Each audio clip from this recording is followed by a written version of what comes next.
Me chamo Sabrina, juntamente com a Júlia Rocha, a Ana Paula Gomes e o Marco Assad, vamos apresentar brevemente sobre políticas públicas voltadas à saúde mental e seus respectivos impactos no combate ao estigma no Brasil. As políticas de saúde mental no Brasil começaram a ser desenvolvidas de maneira mais estruturada a partir da década de 1980, com a criação do movimento da reforma psiquiátrica. Esse movimento surgiu uma reação às condições desumanas encontradas nos manicômios brasileiros, que buscava a desinstitucionalização dos pacientes psiquiátricos, promovendo um tratamento mais humanitário à comunidade.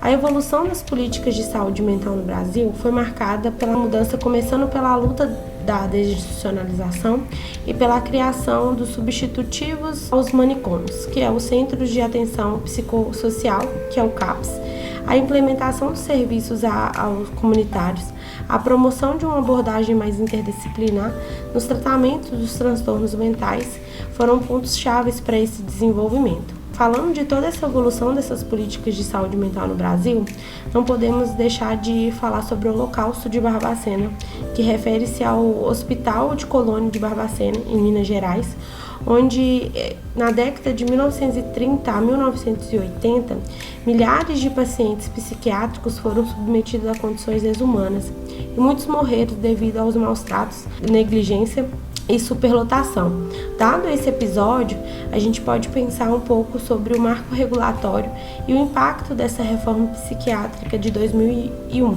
que é a Lei Antimanicomial. Foi consolidada pela Lei 10.216, onde ela estabelece proteção aos direitos das pessoas com transtornos mentais, promovendo uma reabilitação e a inclusão social através de serviços comunitários.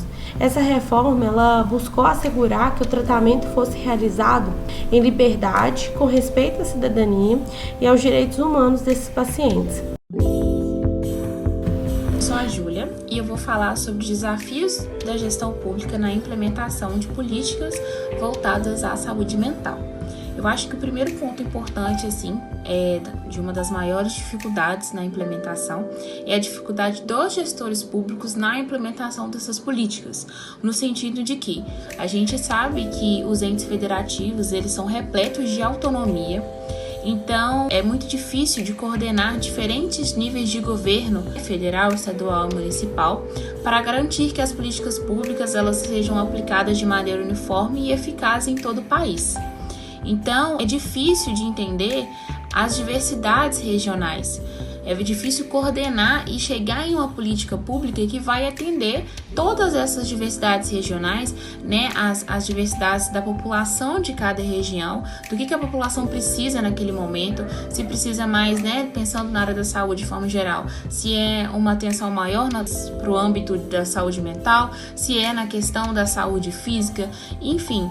Então, é muito difícil de coordenar e de entender as prioridades de cada região. Então, esse é o primeiro ponto, né? A dificuldade dos gestores na implementação.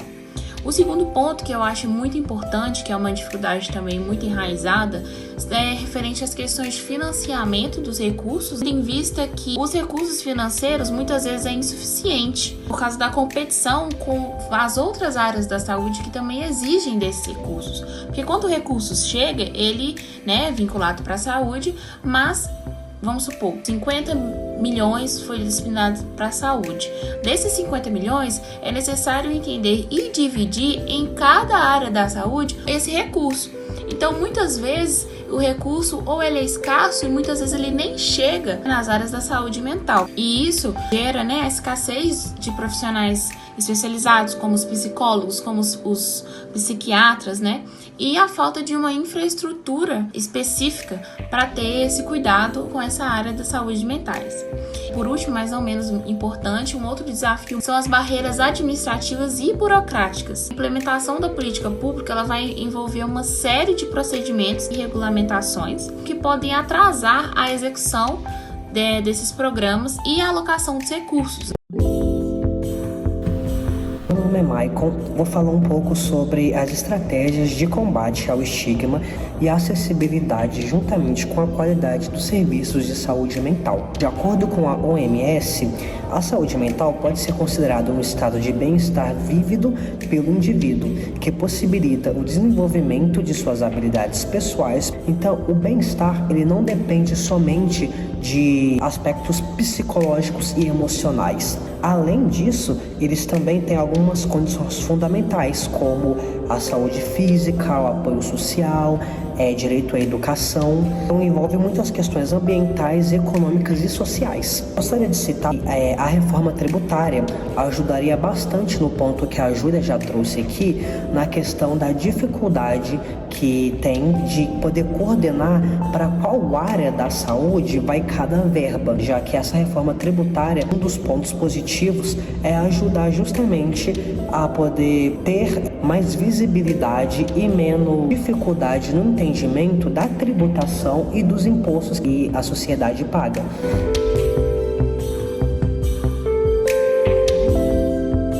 Sobre a importância da educação para poder combater esse estigma, é muito interessante a gente citar a pandemia da Covid-19, porque foi a partir de 2020, por conta da pandemia, que trouxe muito mais sobre as questões de saúde mental no Brasil. Inclusive, alguns programas surgiram posteriormente por conta da pandemia que ajudam na saúde mental e que a Ana vai falar futuramente aqui nesse vídeo. Então é interessante a gente ver que a pandemia realmente foi quando deu um boom, principalmente nas redes sociais, para falar sobre a saúde mental. Falando um pouco agora sobre as desigualdades regionais e sociais na oferta desses serviços, geralmente lugares que passam por dificuldades sociais e econômicas tendem a terem pessoas que sofrem mais com problemas de saúde mental.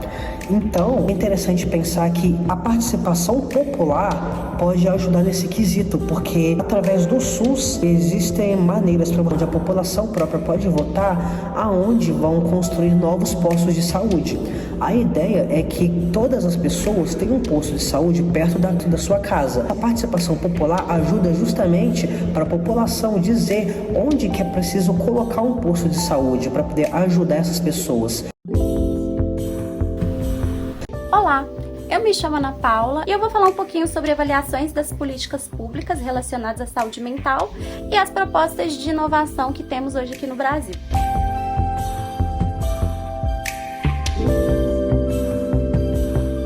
O ano mais importante de todos foi destacado como 1988, porque foi um ano histórico onde a nossa Constituição Federal de 88 ela foi homologada e junto com ela surgiu o SUS, o Sistema Único de Saúde.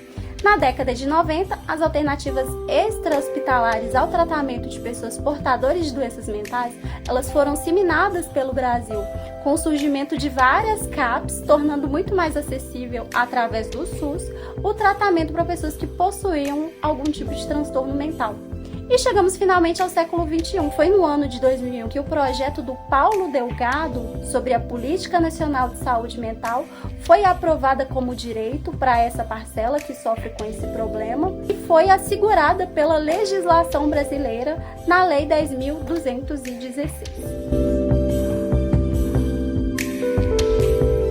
Claro que esses avanços foram muito importantes e cruciais para fortalecer esse processo de disponibilização de mecanismos para promover a saúde mental no Brasil. Mas, infelizmente, devido ao aumento de número de pessoas com problemas relacionados a isso, o governo precisou criar alguns programas e projetos para tentar minimizar isso de alguma maneira. Entre eles, eu vou destacar 3. Um deles é dado pela Lei 10.962, que é o Setembro Amarelo, que busca informar a população sobre prevenção do suicídio. O programa Mentalize, que aconteceu logo após a pandemia, disponibilizava palestras sobre o assunto. E a Lei Cria Certificação, que aconteceu inclusive entre 2023 e 2024, que dava certificado para empresas que promoviam e fomentavam a importância e o cuidado da saúde mental. Então, todos esses projetos e outros também, eles buscam promover uma abordagem integral e humanizada para o cuidado em saúde mental, visando assim o fortalecimento, a autonomia e a qualidade de vida para pessoas que vivem em situações e que necessitam desse atendimento e desse acolhimento da sociedade.